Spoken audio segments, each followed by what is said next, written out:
penolong HKBP tertua di Pulau Jawa. Malam ini sebelum kita memasuki peraduan malam, marilah kita sejenak mendengarkan firman Tuhan. Mari kita berdoa.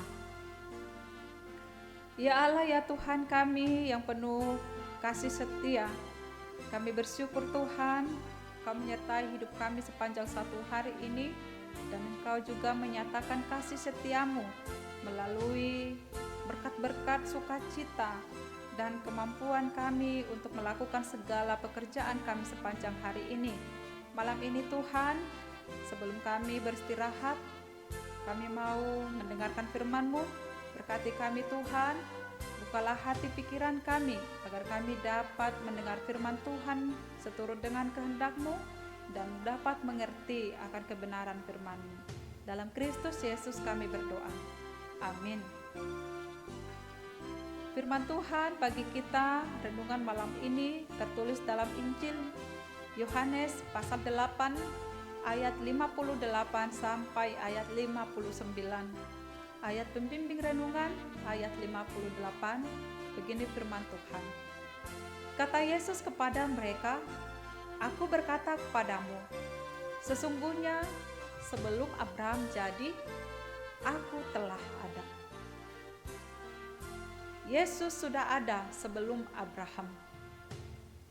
Ada hal yang krusial yang kita temukan dalam nas renungan ini, yaitu tentang siapa itu Abraham dan siapa itu Yesus.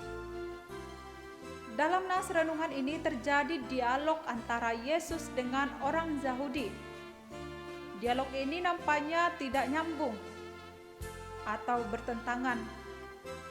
Yesus mengungkapkan kebenaran tentang akan siapa dirinya. Namun orang-orang Yahudi menolak keras kehadiran Tuhan Yesus yang mengatakan bahwa dirinya adalah utusan Allah. Bagi orang Yahudi, tidaklah mudah bagi mereka untuk mengerti dan memahami siapa Yesus itu.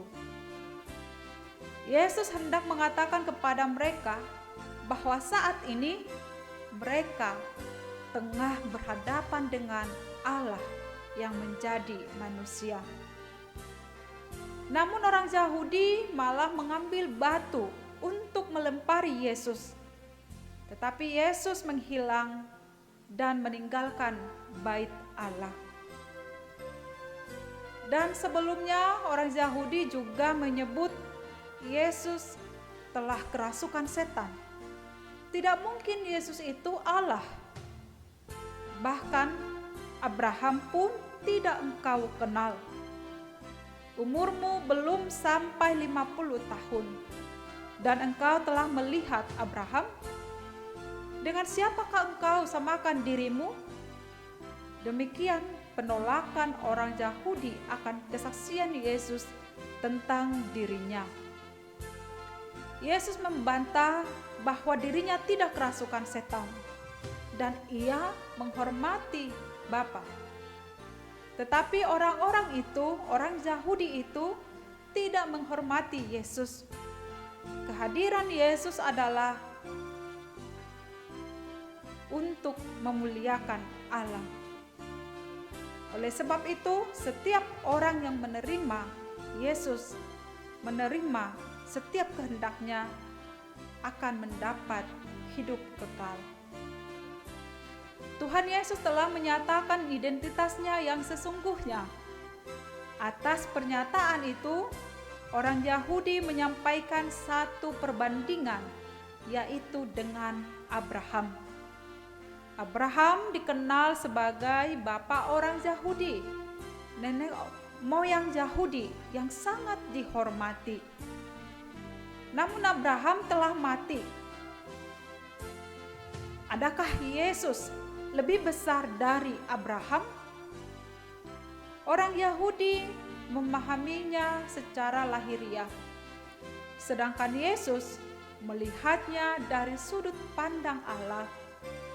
Yesus membuka pemahaman mereka dengan berkata, "Aku berkata kepadamu, Sesungguhnya sebelum Abraham jadi, aku telah ada. Jadi di sini ada bentuk waktu yang berbeda. Abraham ada, namun sudah berlalu. Sedangkan Tuhan Yesus ada, dia sudah ada sebelum Abraham ada. Maksudnya adalah Allah. Yesus sudah ada bahkan sebelum dunia diciptakan. Yesus sudah ada sebelum dunia dijadikan, dan ia juga ada hingga saat ini dan untuk selamanya. Waktunya tidak berlalu. Dia selalu ada dan terus ada, baik sebelum dunia diciptakan, baik kemarin, sekarang, esok, dan dia juga ada pada waktu yang akan datang hingga selamanya. Sahabat renungan malam Shalom, dalam kehidupan kita sering sekali menyalahkan Tuhan terhadap sesuatu hal yang tidak kita ketahui. Menyalahkan Tuhan atas keterbatasan kita. Begitu gampang kita menutup diri atas keterbatasan diri kita, sama seperti orang Yahudi yang sesungguhnya mereka tidak mengenal Yesus yang adalah Allah.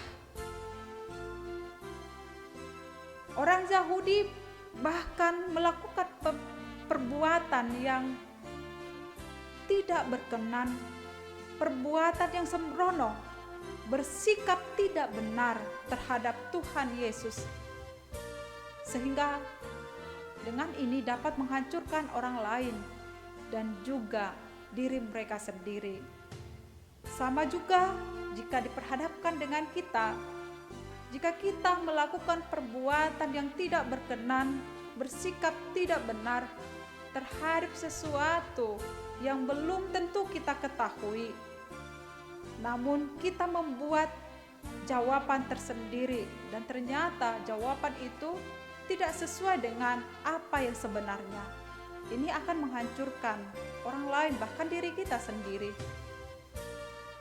Biarlah pernyataan Yesus terus menjadi dasar dan landasan iman kita dan terus memiliki pemahaman yang teguh tentang siapa Yesus yang kita percayai.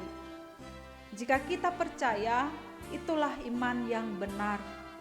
Jika belum percaya dan masih ragu-ragu, teruslah belajar, koreksi diri dan iman kita untuk mengenal Yesus lebih dalam lagi melalui firman-Nya. Sahabat renungan, mengenal itu berbeda dari sekedar tahu. Mengenal berarti sungguh-sungguh memiliki pengetahuan yang mendalam tentang suatu hal yang dikenal. Sama seperti mengenal Tuhan Yesus, tidak cukup tahu siapa Yesus, tidak cukup tahu di mana, dari mana asal keluarga Tuhan Yesus. Mengenal Yesus berarti mengetahui ajarannya dan menghidupi ajarannya. Tuhan Yesus adalah satu-satunya dasar untuk mengenal Allah, dan melalui Yesus kita tahu dan memahami kehendak Allah. Kita dipanggil untuk mengetahui, untuk mengenal, dan terus mengenal lebih dalam lagi Yesus yang kita percayai itu. Tuhan Yesus tidak berubah dari dahulu, sekarang, dan selamanya. Itulah yang kita imani, itulah yang kita percayai selagi kita hidup di dunia ini.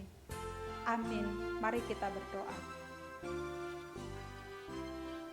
Ya Allah, ya Tuhan kami yang telah ada sebelum dunia ini ada, hingga selamanya Engkau tetap ada, tidak pernah berubah dan tidak pernah berkesudahan waktu-Mu. Terlebih Tuhan, kasih-Mu menyertai kehidupan kami. Ya Allah Tuhan Bapa kami, Engkau menyatakan kasih-Mu dalam Tuhan Yesus Kristus yang kami kenal, yang kami imani, dan memberikan keselamatan bagi kami. Biarlah Tuhan iman kami tetap teguh, percaya kepada Tuhan untuk selamanya. Tuhan Bapa kami, malam ini kami mau menyerahkan diri kami ketika kami mau beristirahat dalam tempat tidur. Jaga berkati kami hingga di esok pagi, bangunkan kami agar kami tetap merasakan kasih Tuhan. Dalam Kristus Yesus kami berdoa. Amin. Anugerah Tuhan Yesus Kristus, kasih setia Allah Bapa, dan persekutuan Roh Kudus menyertai kita malam ini sampai selama-lamanya. Amin.